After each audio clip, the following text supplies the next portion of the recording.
Bienvenue dans cette nouvelle vidéo du magazine Programmé. Je suis François Tony, je suis le rédacteur en chef du magazine.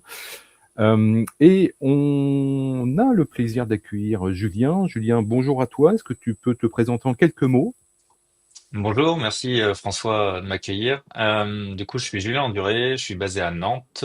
Ça fait 20 ans que je suis, on va dire, dans le monde de la tech et du développement. Et aujourd'hui, je suis cofondateur d'une société de services, d'une ESN dédiée à la partie Cloud IA qui s'appelle TechNand. Et après, j'ai d'autres casquettes communautaires, notamment autour du GDG Nantes, AWS Nantes, GDE et Cursor Ambassadeur également. Bon, très très bien. Donc effectivement, alors tu parlais de ton rôle, d'ambassadeur autour de Cursor. Alors c'est le thème, de notre vidéo ensemble, de ce matin. Donc Cursor, bah, je rappelle, à celles et ceux qui ne le savent pas, bah, c'est un des outils, référence aujourd'hui de toute la mouvance un petit peu de l'agent de coding et du même coding.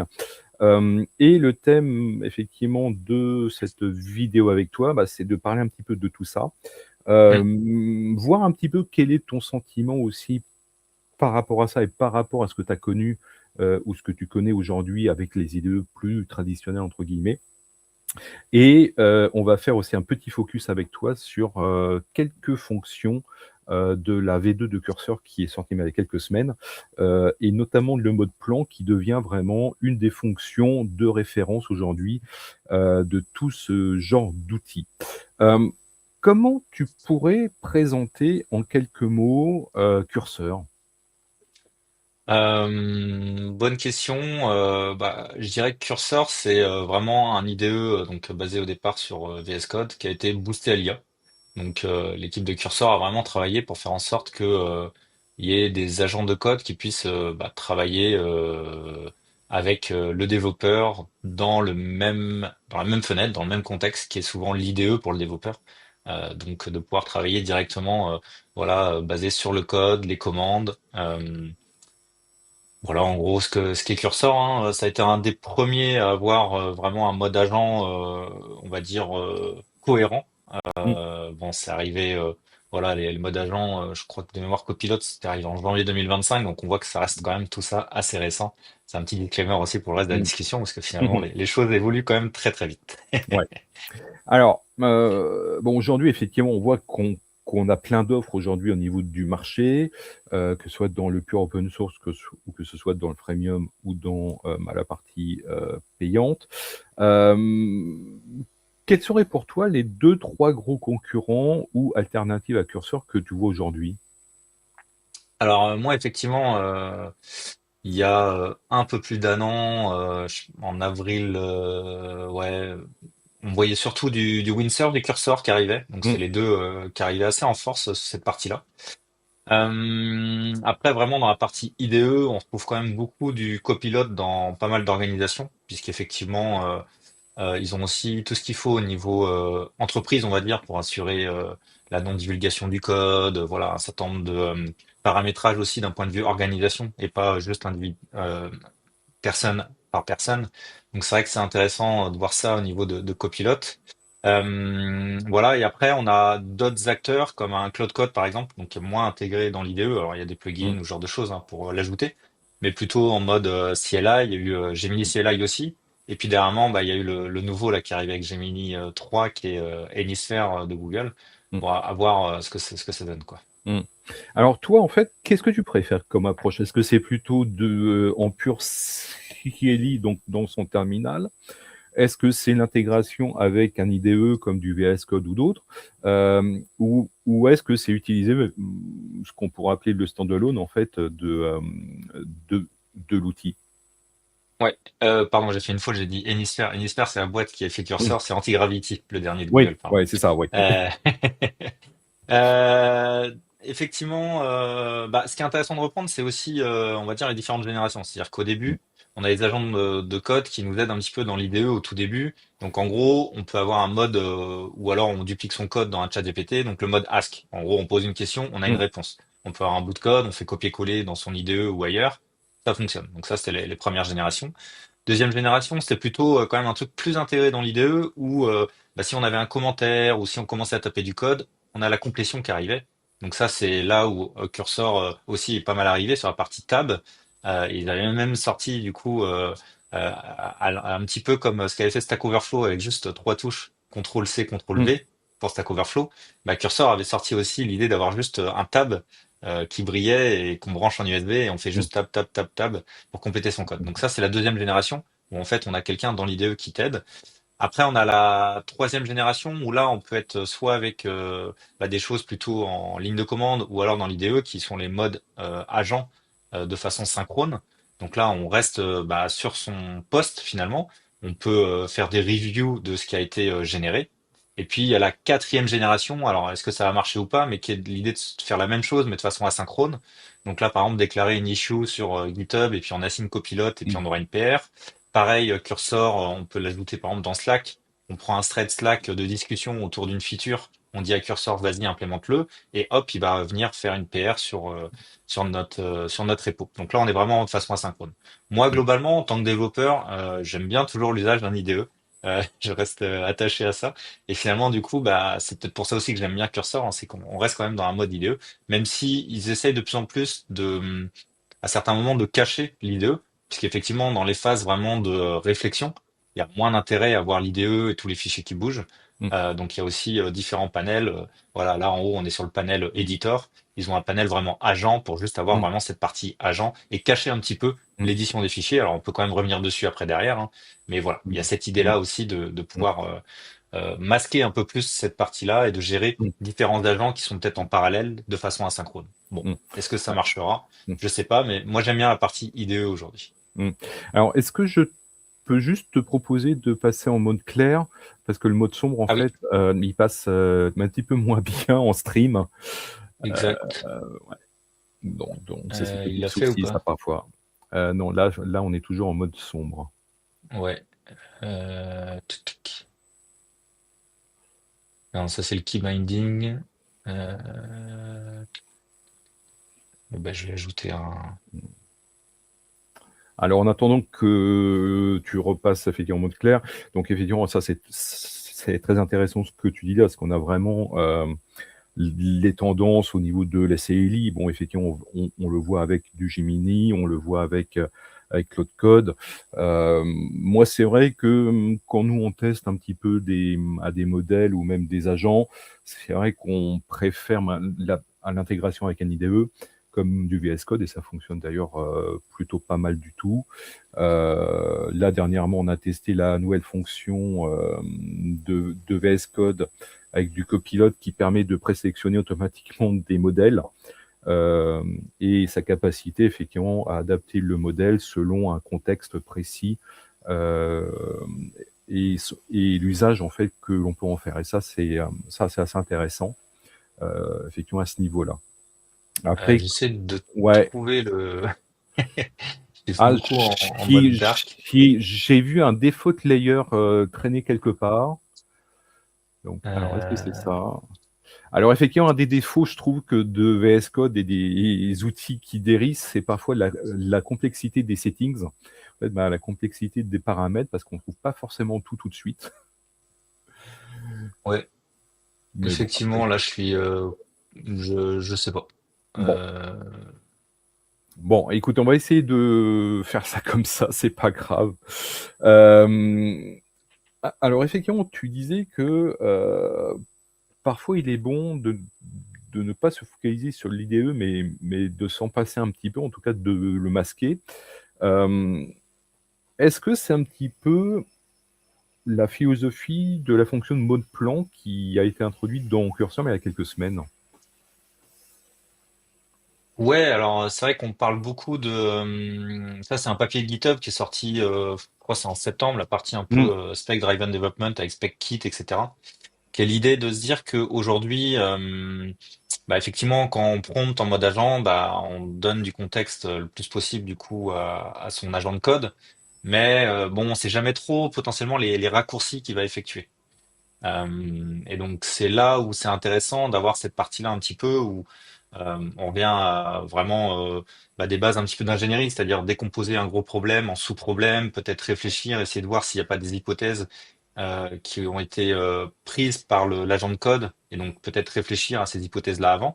Donc historiquement, il y avait pas mal de choses qu'on pouvait mettre en place pour dialoguer avec l'agent pour être sûr de le contraindre le plus possible par rapport à ce qu'on souhaite faire. Et effectivement, le mode plan, que ce soit dans Copilot ou Cursor, qu'il a eu un petit peu en avance, est assez intéressant. Là, si je prends le mode plan, on voit la couleur qui change un petit peu. Et par exemple, je vais dire de créer une app de figures géométriques. Alors, désolé, c'est souvent la petite démo que je fais en mode web. Et si j'indique rien d'autre, bah finalement, je sais pas quelle technologie il va prendre. Donc, je peux peut-être déjà l'orienter un petit peu, lui dire peut-être si je veux du Vue.js ou du Astro, fais-le en, en Astro. Truc intéressant aussi, c'est qu'on peut avoir des éléments avec du MCP. Donc là aujourd'hui dans mes settings, en termes de tool, j'ai Context 7 qui est installé. Context 7, c'est un MCP qui est pas mal utilisé, qui permet d'utiliser les dernières, qui indexe les dernières documentations. Donc on peut par exemple lui dire utiliser les bonnes pratiques de Astro en utilisant Context 7. Donc il fera l'appel comme un grand du coup à ces éléments-là côté documentation. On a aussi directement dans Cursor la possibilité d'ajouter sa propre doc et on peut aussi potentiellement appeler de la doc. Donc si je tape Astro, on voit qu'il indexe aussi la doc de Astro. Donc soit je peux utiliser Context 7, soit je peux directement utiliser ces éléments-là. Et si je fais rien d'autre, je vais lui mettre réfléchi au déploiement, mais je vais lui dire rien d'autre. Pourquoi? Bah parce que je ne sais pas en fait si là aujourd'hui je vais être vraiment en full statique, peut-être avec une partie SSR, je sais pas. On va regarder ce qu'il me propose, en tout cas en mode plan, et ce qu'il va me poser d'autres questions. Parce que là, en fait, en termes de, je lui donne pas grand-chose en contexte, donc effectivement, on va voir ce qu'il va effectuer. Et donc l'idée ici de ce mode plan, c'est vraiment de réfléchir avant de le faire. Donc là, je pars évidemment d'un projet qui est vraiment from scratch. Potentiellement, on peut avoir un agent.md par exemple, ou certaines règles. Dans Cursor, on a la notion de cursor rule. Mm. Et donc voilà, on a l'exemple de la question. Je vais pas donner grand-chose en entrée. Une app de figure géométrique en mode web. Mais qu'est-ce que ça veut dire en fait? Mm. Donc là, voilà, il y a l'idée de se dire, bah moi, mon idée en fait, c'était effectivement de calculer des propriétés géométriques. Mais il me propose sinon de regarder plutôt pour avoir un outil de dessin pour créer des figures peut-être. Bon voilà. Donc et je peux aussi du coup préciser dans le chat ce que je souhaite avoir. Là, ce qui est intéressant avec ce mode plan, c'est que je peux directement cliquer pour lui dire effectivement, moi, ce que je souhaite, c'est avoir quelque chose qui me calcule par exemple l'air et le périmètre. Je sélectionne. Et là, vous voyez que j'avais indiqué une petite piste, on va dire, à l'agent pour lui dire réfléchis au mode de déploiement. Et là, effectivement, on voit le mode de rendu potentiel. Soit un site complètement statique, soit quelque chose en hybride. Ok. Donc c'est là où c'est intéressant puisque ça permet de réfléchir. Ah oui, j'avais pas pensé. Faut peut-être que je réfléchisse aussi en termes d'architecture sur la façon dont je vais travailler cet élément-là. Donc bon, là je suis sur du Astro. Effectivement, pour un site aussi simple, je peux peut-être partir sur un site statique. Voilà, pour déployer, il me propose aussi des éléments. Alors, je lui ai rien dit, hein. Donc, on voit là il a trouvé un certain nombre d'éléments qui lui paraissent cohérents pour déployer du statique le plus facilement possible. Potentiellement, là, je peux dire, bon, j'ai pas encore décidé. OK? Je vais continuer. Là, j'ai l'impression qu'il a terminé sa phase de questions-réponses. Avant ce mode plan, ce qui était intéressant de comprendre, c'est qu'on était obligé de demander explicitement au LLM ou à l'agent de code de dire bah, toutes les hypothèses que tu ne sais pas, tous les éléments que tu n'as pas en tête, écris-moi par exemple un markdown avec toutes tes questions-réponses.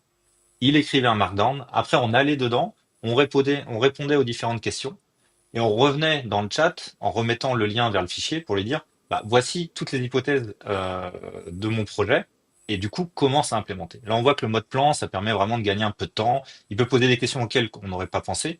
Donc c'est vrai que ça permet comme ça de travailler. Là, il est en train de demander s'il a droit d'appeler Context 7. Donc là, il est en train de faire les deux appels, un pour récupérer l'ID de la doc et un autre pour récupérer la doc réelle. Ok, donc là, voilà, il a les différents éléments.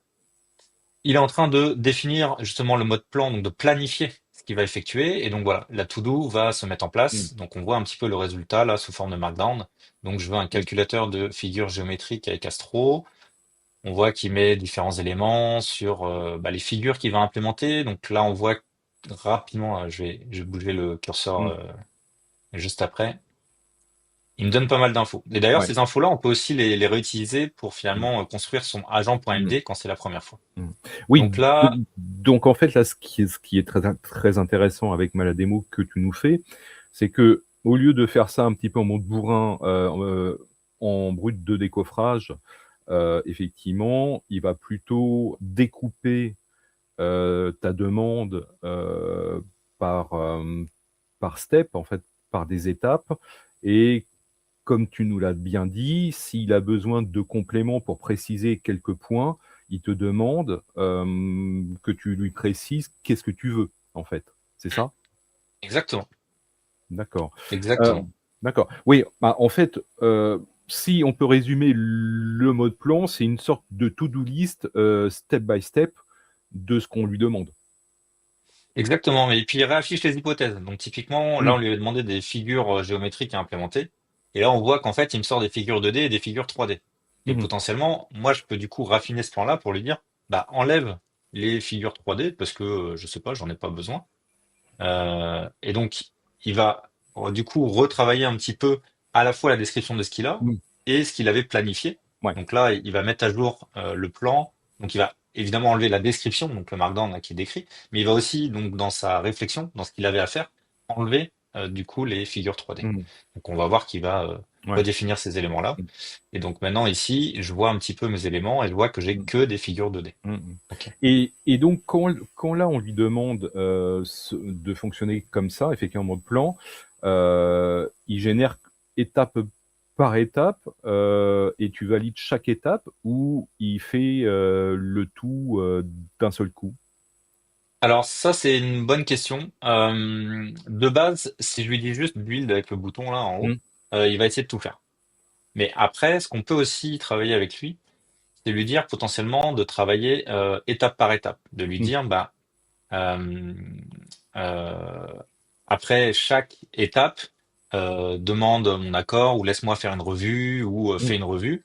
C'est d'ailleurs potentiellement des bonnes pratiques qui sont effectuées. Parce que quand on a une grosse tâche à effectuer, une grosse feature ou un gros hmm, refactor, ce qui est intéressant, c'est qu'avec ce découpage en sous-tâches qui est aidé avec l'IA, on peut aussi potentiellement avoir intérêt à committer. Parce que des fois, hmm, rendu à une autre tâche, il va redéfaire un petit peu ce hmm, qu'il avait fait. C'est peut-être moins intéressant, donc de pouvoir par exemple committer.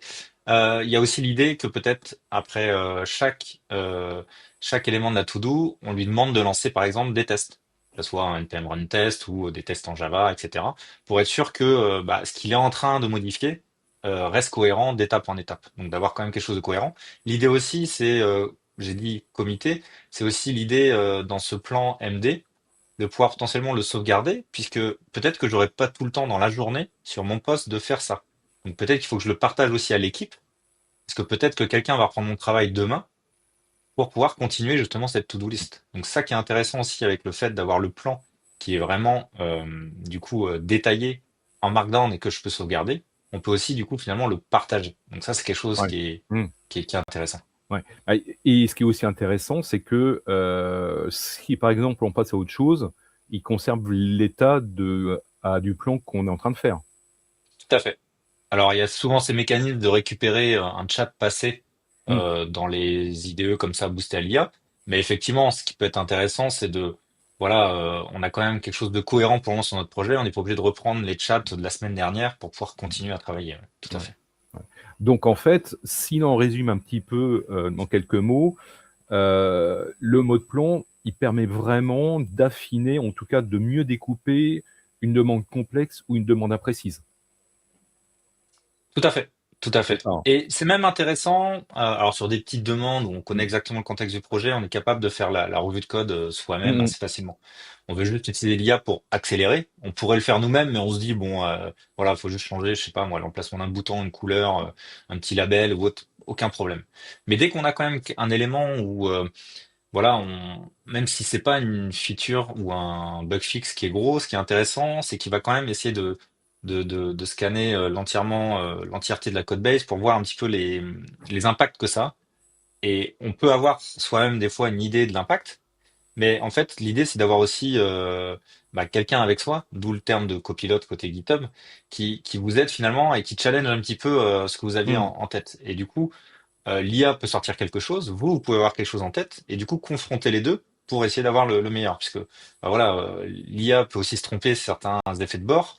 Vous pouvez oublier certains éléments, certains packages, certains voilà impacts aussi dans la base de code.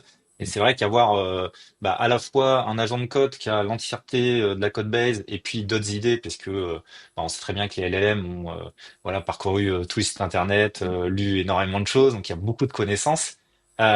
c'est intéressant, voilà, justement, d'avoir quelqu'un qui a beaucoup de mémoire et qui permet aussi de travailler avec vous pour décomposer un problème. Mmh. Et est-ce que, quand tu modifies effectivement une étape, du plan, est-ce que lui-même effectivement il se force à voir, s'il y a une perte de cohérence dans les autres étapes?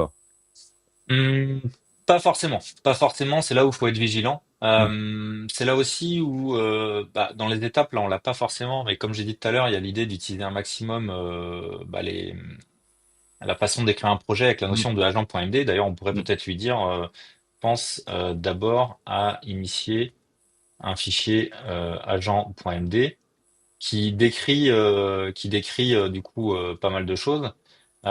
Et du coup, l'intérêt de ce genre de fichier, c'est qu'à chaque fois qu'on va ouvrir un nouveau chat ou autre, il va quand même l'avoir dans son contexte.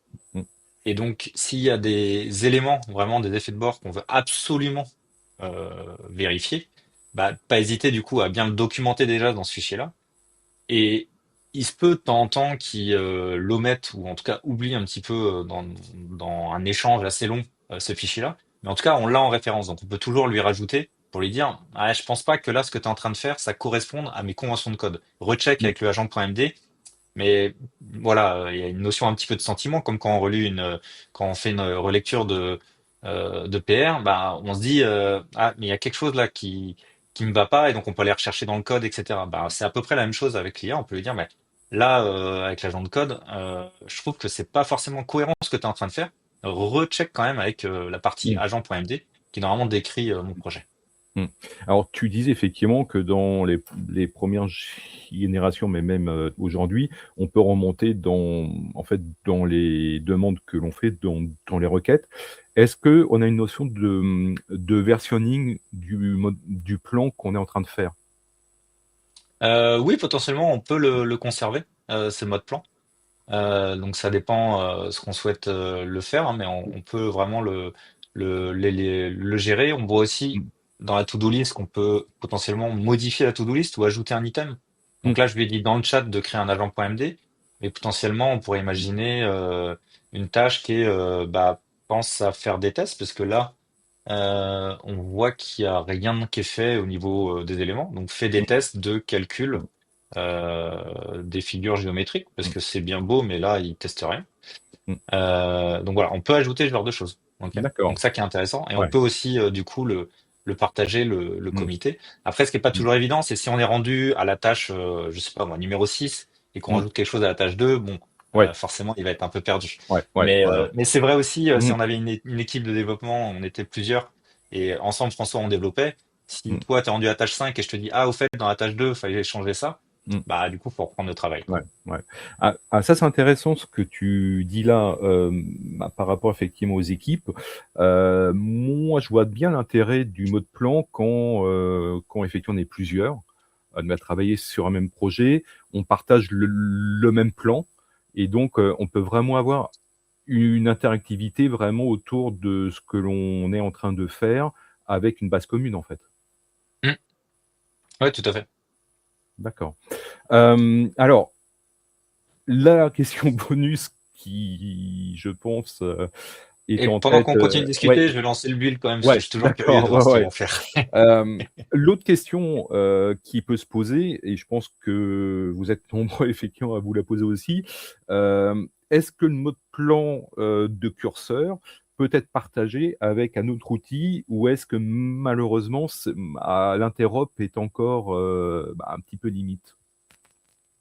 Alors, ça, c'est bon, on l'a dit, hein, c'est assez récent tout ça. Mmh, Déjà aujourd'hui, niveau interop, on a la notion justement de agent.md. J'en ai beaucoup parlé, mais mmh, c'est quand même maintenant, on va dire, quelque chose d'assez standard. Là, tous les agents de code l'utilisent. Donc ça, c'est déjà pas mal. Si dans un projet, on a agent.md, dès qu'on ouvre un chat, une discussion, un Cloud Code ou autre, il va l'utiliser. Donc ça, c'est déjà quand même pas mal. De ce point de vue-là. Après, dans tout ce qui est autour, voilà, il y a MCP qui a défini un standard, mais il y a pas mal de choses mmh, autour de ça, notamment en termes de registres pour les MCP, est-ce qu'on a le droit d'utiliser ou pas, par exemple, au sein d'une entreprise. Tout ça, c'est assez récent. Tout ce qui est justement autour d'un format Markdown qui mmh, indiquerait ce qu'il y a dans la to-do list, où on est rendu pour pouvoir la sauvegarder. Aujourd'hui, c'est pas forcément clairement définis. En tout cas, j'ai pas notion de ce genre de Mmh, choses. Et c'est vrai mmh, que ils sont plus aujourd'hui, je dirais, chaque un peu IDE boosté à l'IA à prendre les bonnes features les uns des autres, à se tirer un peu la bourre pour ouais, essayer ouais, d'implémenter ce qu'il faut. mmh, C'est vrai que bon, ça manque encore d'uniformité. mmh, Euh, il y a pas mal il y a quelques sociétés qui essayent d'avoir à la fois un mix, par exemple, de Cursor, de Cloud Code ou ce genre de choses. mmh, Ah, ça demande du tooling finalement interne aujourd'hui. Il n'y a rien mmh, qui est directement, j'ouvre mon projet avec Cloud Code ou autre, et puis pam, mmh, tout va marcher par mmh, rapport au mode plan, aux différents modes qu'on a. Donc c'est vrai que bon, ça reste encore assez jeune tout ça. mmh. Alors, l'autre problème, et ça tu le sais comme moi, et celles et ceux qui nous écoutent, c'est toute la question en termes de dépendance, et puis éventuellement du versionning du modèle que le mode plomb va utiliser. Est-ce qu'on a des notions comme ça de gestion des dépendances ou même lui, il voit que, il y a un nouveau modèle qui est disponible. Est-ce qu'il est capable de lui-même de te proposer une mise à jour du plan, qui a été mis en œuvre? Non, pas forcément. Après, ce qu'il faut essayer de se dire, c'est que l'IA, en fait, est comme le code et comme l'agent.md, est là Mmh, pour finalement vous aider à écrire. Euh, mais à un instant T, ce que vous avez écrit doit rester vrai, quelle que soit l'IA que vous allez utiliser. mmh, L'idée, c'est quand même tout de à fait. rester maître un petit peu de, Ouais. de ce qu'on a. Donc, je dirais que par rapport à ça, l'utilisation du modèle, c'est plutôt pour vérifier un petit peu la pertinence des questions, Mmh, potentiellement, avec le mode plan, la qualité finalement du code ou la partie un peu craft qu'on pourrait imaginer. mmh, Mais en soi, je dirais que ça va pas changer la décomposition du problème. C'est aussi à mmh, vous d'être maître de ouais. cette partie-là. Mmh. Est-ce que, est-ce qu'on pourrait avoir tendance à se dire: «Bah, tiens, on a un bon plan, donc on met toutes les étapes que l'on veut». Est-ce qu'au contraire, il faut pas effectivement garder à l'esprit, avoir un plan, compact, en limitant le nombre d'étapes, qu'on va lui demander? Parce que sinon, on risque d'avoir effectivement une déviance. Bah oui, et puis on va le faire naturellement aussi. Mmh, Pourquoi? Bah parce qu'en fait, on va devoir relire ce code-là. Donc, partant de là, si on a une PR, alors là, je génère beaucoup de code, hein. On ouais, verra un mmh, petit peu combien de lignes de code il a généré, etc., hein. Mais d'ailleurs, il me demandait de confirmer l'édition du Gitignore mmh, pour info, parce que c'est des petites choses aussi comme ça qu'il mmh, essaye de pas trop toucher. Euh, ouais, effectivement. Donc, si on modifie beaucoup, énormément de code, comme là, je suis en train de faire, va falloir relire tout ça. Et en fait, mmh, relire tout ça. Bon, là, on est évidemment sur une démo, peut-être quelque chose de figure géométrique qui est jetable. Mais si on est sur une base de code, voilà, il va mmh, falloir tout relire quand même, checker, le partager à l'équipe. Alors, on peut utiliser l'IA aussi pour faire une première revue de code par rapport à ce que l'IA a généré aussi. Donc, l'idée potentiellement d'utiliser des modèles différents. Par exemple, on utilise un Sonnet 4.5 qui se base sur l'agent.md pour générer du code et utiliser un Gemini basé sur l'agent.md pour aussi vérifier le code. C'est mmh, intéressant de changer de modèle aussi comme ça de temps en temps pour vérifier que c'est cohérent. Et tout ça pour dire à la fin que bah, le code, vous êtes toujours responsable du code qui est produit. Il va falloir une PR, la partager avec l'équipe. Plus vous allez faire quelque chose qui est très light au niveau de la description du code et il va générer beaucoup de code, bah, plus aussi la relecture du code va être potentiellement longue et difficile à comprendre puisque vous n'aurez pas toutes les étapes que l'agent de code a trouvé par lui-même. Ok, mmh, il s'est dit bah tiens, je vais créer tel répertoire, etc. Ce sera pas forcément documenté. Donc l'idée mmh, aussi, c'est de pouvoir travailler avec ce mode plan qu'on sauvegarde, qui permet mmh, peut-être mmh, de partager. mmh, Et puis, comme tu l'as dit, si on a des grosses features, là, on a parlé tout à l'heure de créer le projet et potentiellement de réfléchir au déploiement. Peut-être que finalement cette partie-là, j'aurais dû le faire en deux grosses tâches différentes, avec chacun son mode plan finalement. mmh, Parce que c'est peut-être deux responsabilités différentes, qui est de créer le projet et de gérer son déploiement. mmh, Donc c'est là où ça peut être ouais, intéressant. mmh. Alors, la partie un petit peu pricing, donc au niveau de la tarification, donc si on reprend un petit peu ce que propose Cursor, donc on a grosso modo 4 plans, possibles. On a le gratuit, 20 $, 60 $ et 200 $ par mois. Toi, tu préconises quoi?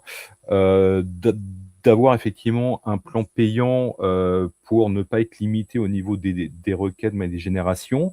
Ou est-ce qu'on peut faire déjà un mode plan, même très limité, avec le mode gratuit? Mmh, bah, c'est comme tout, hein, avec un mode gratuit, c'est intéressant pour essayer. Mmh, Après, si on commence vraiment à l'adopter et à voir un petit peu ce qu'on souhaite mmh. faire. Alors, mode gratuit, attention aussi, hein, à la divulgation du code ou les Oui, infos, hein. Si oui, on est tout en à mode fait. entreprise, bon, faut faire Mmh attention mh. aussi à toute cette partie-là, hein. Mmh. Moi, j'aime bien rester sur un plan assez simple de 20 $ par mois. Ça dépend si on code beaucoup aussi.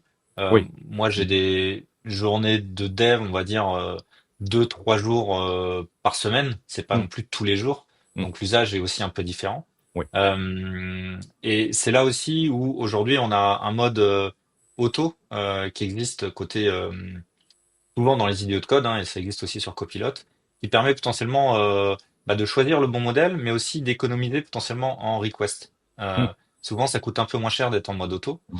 Et puisque Cursor a changé aussi dernièrement avec la version 2 qu'ils ont créée, c'est d'avoir du coup leur agent de code, ok, Mmh. qui est potentiellement du coup voilà intéressant pour travailler du coup sur sa base de code.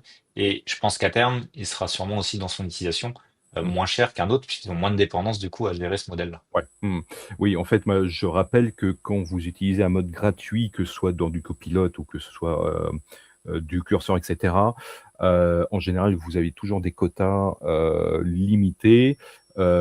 Tu citais effectivement la complétion de code, dans la partie table ou les requêtes agents et effectivement, vous êtes, limité à ce niveau-là. Si ma mémoire est bonne sur Copilot, c'est 2 500 complétions ou 2 000 complétions de code par mois. Pas Ouais. plus. Voilà. Après, si on est vraiment en mode agent, on est souvent voilà, à calculer plutôt ce qui est disponible en termes de Mmh mh. d'appel à l'agent, Mmh. sachant que chaque fois qu'on fait appel à l'agent, bah, du coup, ça compte pour une requête. Mmh mh. Donc alors effectivement là, on voit passer, mais en même temps qu'on parle ensemble, de toute la génération qui se passe. Donc on voit que ça prend aussi un petit peu de temps, hein, mais évidemment donc vous avez le temps de faire autre chose, d'aller prendre un café, ça pose effectivement aucun souci à ce niveau-là. Moi je trouve que ce qui manque au niveau ergonomique, c'est une jauge de progression qui nous montrait un petit peu alors tu me diras que c'est très compliqué, faire une jauge sur un projet comme ça, mais ça pourrait être, un petit indicateur peut-être, je sais pas. Ouais, Tu bah en fait on a la to-do list là en haut qui se complète, mmh, qui correspond à la ouais. to-do qu'on a à ce Mmh, niveau-là. Mais ce qu'on voit, c'est qu'à la fin là, il m'a généré plein de fichiers mmh, Markdown. Alors ça, c'est un peu lié plus spécifiquement à à ce qu'on a avec Sonnet mmh, 4.5 qui est assez mmh, verbeux en termes ouais, de Markdown. Donc il m'a généré un deployment.md, un project mmh, summary, un status.md. Bon, peut-être des choses que j'avais peut-être pas besoin. Et mmh, effectivement, dans le mode plan, bah, c'était pas clair qu'il allait me les créer. Donc c'est là aussi où ouais, potentiellement dans le mmh, mode plan, il faudrait peut-être être mmh mh. un peu plus, bah voilà, Ouais, euh, bien, effectivement un petit clair, peu plus strict sur explicite, ouais, ouais, d'accord. Oui, plus en fait, strict. ouais. Bah, ça, c'est un point intéressant, c'est que, hem, en fait, si j'interprète ce que tu dis, un des risques que l'on peut avoir si on n'est pas assez strict ou assez précis, c'est qu'il nous génère un projet extrêmement verbeux, en fait. Oui, tout à fait, C'est ça, hein. Et donc tout à fait. après, on passera un petit peu plus de temps, en fait, à nettoyer que faire autre chose. Ouais. Et il y a un point aussi, c'est que à certains patterns de code, l'agent de code, il va se dire, bah là j'ai un bon pattern, je le répète, je Mmh, le répète, je le répète. mmh, Là où dans une démarche un peu don't repeat yourself ou Kiss ou autre, on essaierait de garder quelque chose un peu voilà générique, de mmh, l'abstraction, des choses un peu d'ingénierie. Et c'est là où à certains moments quand même il se perd. Donc ça mmh, m'arrive quand même assez souvent de lui dire, mais là stop, parce que là, tu es en train de dupliquer une façon de faire dans plein d'endroits. Essaye plutôt de trouver un moyen de abstraire ces éléments-là. Et là, évidemment, bon, c'est le bien de tous les LLM et agents de code. Il va vous mmh, dire, ah oui, oui, tu as raison, je vais effectivement faire ceci, cela. Bon, voilà. Après, c'est le jeu aussi. C'est là où c'est intéressant mmh, vraiment de travailler mmh, avec et de comprendre un petit peu, vraiment de jouer avec, pour mmh, comprendre un peu aussi justement ces comportements. Euh, c'est pas forcément des biais, mais pour lui, en fait, générer plein de fichiers MD, c'est super cool et tout. Ça permet Mm, d'avoir des infos. Là, il m'a indiqué, voilà, tous les fichiers créés. Bon, peut-être que je m'en fiche complètement, en fait, mm, parce que de toute façon, je vais le revoir dans ma PR que je vais créer côté GitHub, GitLab ou autre. Je vais avoir toutes les infos. mm. Donc, pourquoi, voilà, pourquoi avoir généré Mm. ça? Bon, en tout cas, je l'ai là et il me Bon. l'a fait. Bon, c'est comme ça. Donc là, il continue. Ah, Là, il a fini. Je vais pouvoir ouais, lui dire lance le ok, projet bon. et Oui, on va puis essayer de voir là, quand même voilà. le résultat. Ouais. Mais effectivement, il te génère plein de fichiers effectivement MD, effectivement, comme tu disais. Oui, en fait, Bah, ce que... effectivement, pour 610 lignes de Ouais, code, il a généré ouais, 2900 lignes de documentation. Donc là ouais, aussi, d'accord. c'est Ouais, peut-être beaucoup. Hein. ouais, ouais, C'est ouais. le ratio. Alors c'est Mm. intéressant hein, d'avoir de la doc dans les Oui, oui, non, projets, oui, oui, mais évidemment. mais bon, Évidemment, le ouais. ratio est peut-être Mm, trop compliqué. Donc mm, là, il me dit de tester. Hop. Et donc, ce qui est intéressant, c'est que non, qu'est-ce que j'ai fait? Ah oui, j'ai pas pris le bon URL. Dans le curseur, du coup, je vais pouvoir tester mon projet. Donc là, j'ai le résultat. Donc j'ai un cercle. J'ai entré un rayon et puis bah, j'ai un calcul, ok, mm, j'ai un rectangle, hop, super. Donc ça, j'ai des éléments. Ce qui est intéressant aussi, c'est du coup, comme vous l'avez vu, je peux du mm. coup demander à avoir un agent qui est capable de manipuler finalement le navigateur. Donc là, je peux lui dire, fais des tests pour voir si c'est responsive, je veux pas forcément, Mm, et fais un rapport dans un markdown. Alors là, par contre, je lui dis explicitement. mm. euh, donc ça, c'est le genre de choses. Et d'ailleurs, on va changer de modèle, tiens. Pour le fun. On peut aussi lui copier-coller une image si par exemple il y a du CSS qu'on voudrait modifier. Mm. Puis bon, évidemment, on peut ajouter pas mal de choses en termes de contexte, hein, en termes de documentation, d'infos dans le Mm. terminal, etc.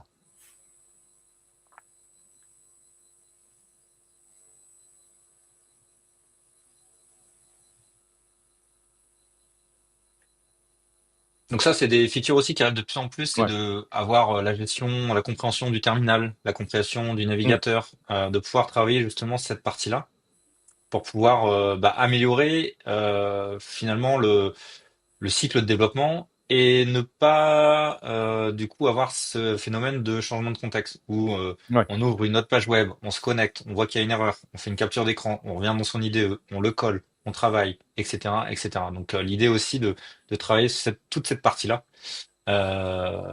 voilà, directement avec l'agent de code.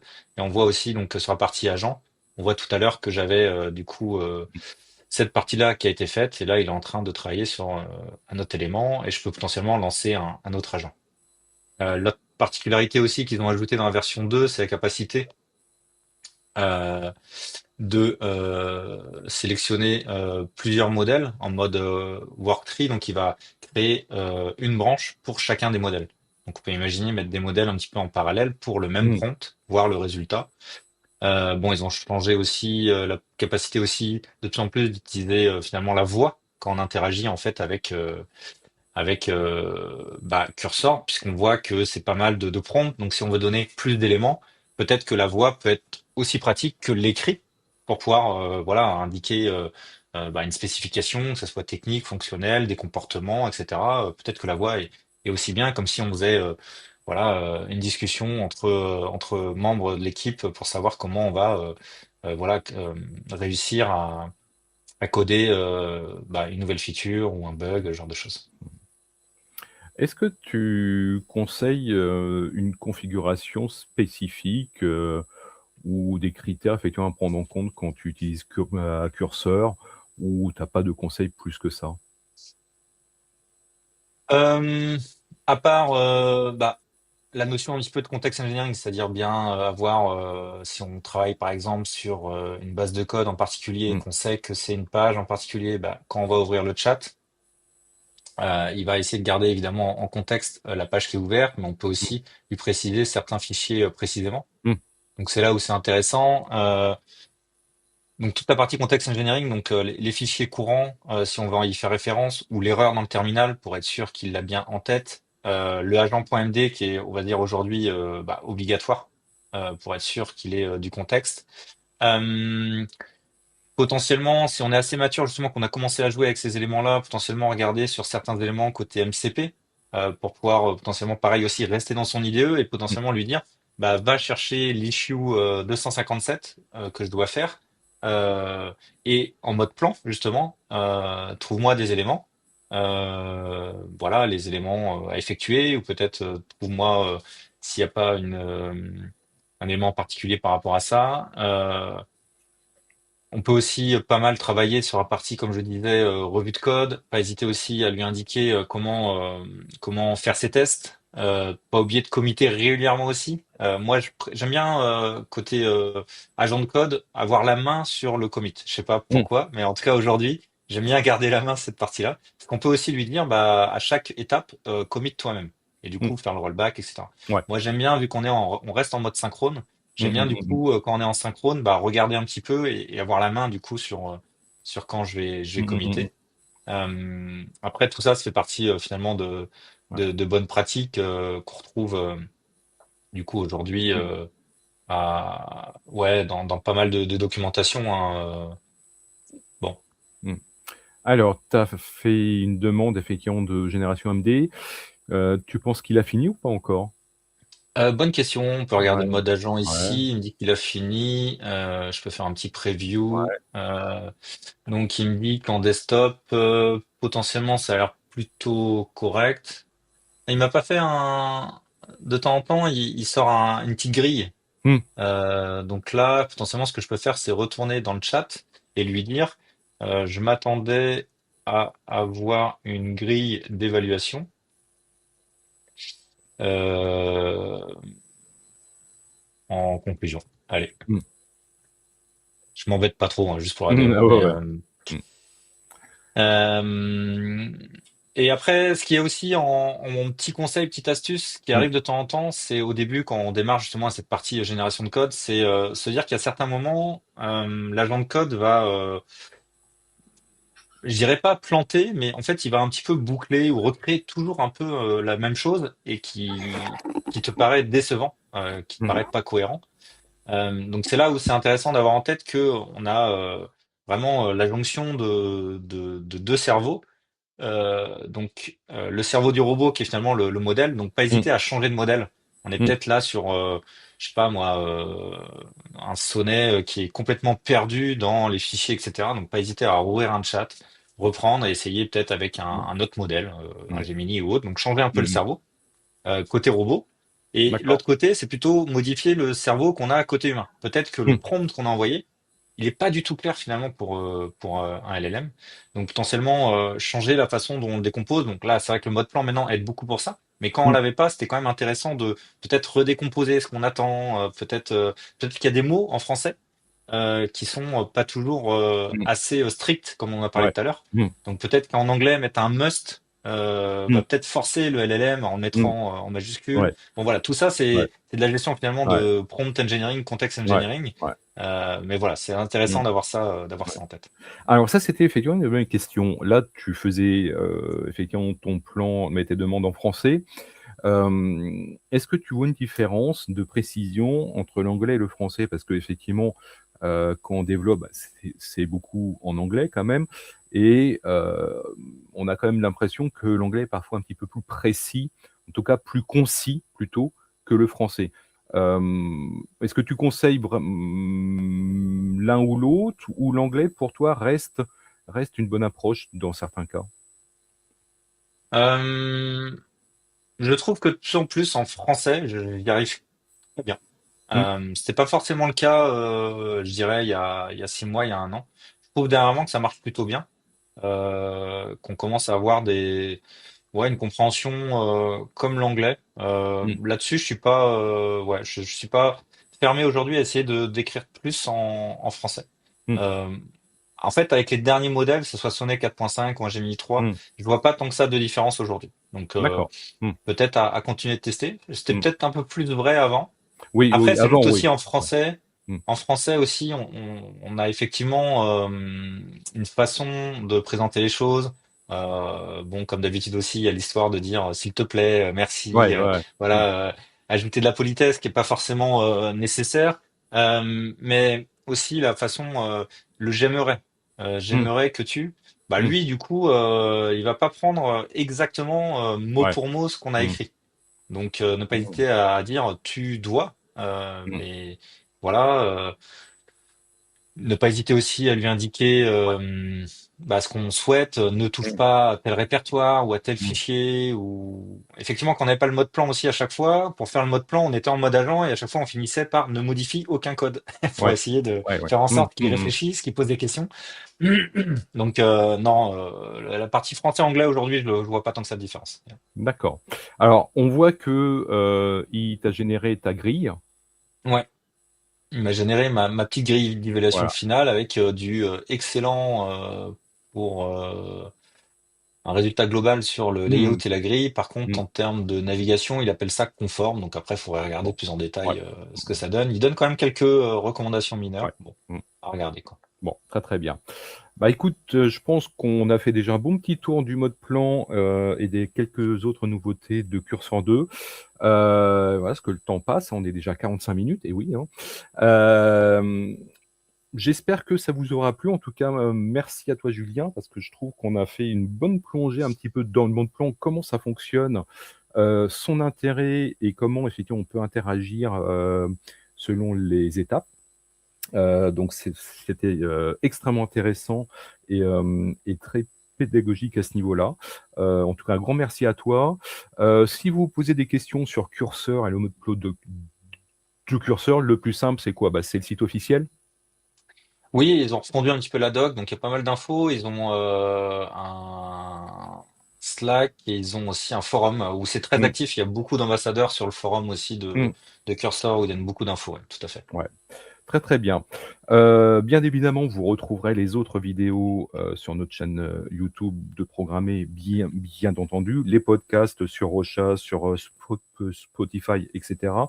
Donc je rappelle que le podcast de Programmer, ça s'appelle PodDev et on te retrouve Julien dans le hors-série IA édition 2026 qui sort le 19 décembre, où tu présentes d'ailleurs, quelques nouveautés de Curseur 2. Exactement. Et merci Voilà. encore François pour cette opportunité. Merci à toi, très bonne journée à tout le monde et à très bientôt pour une nouvelle vidéo sur Programmer. Merci, bonne journée. Bonne journée.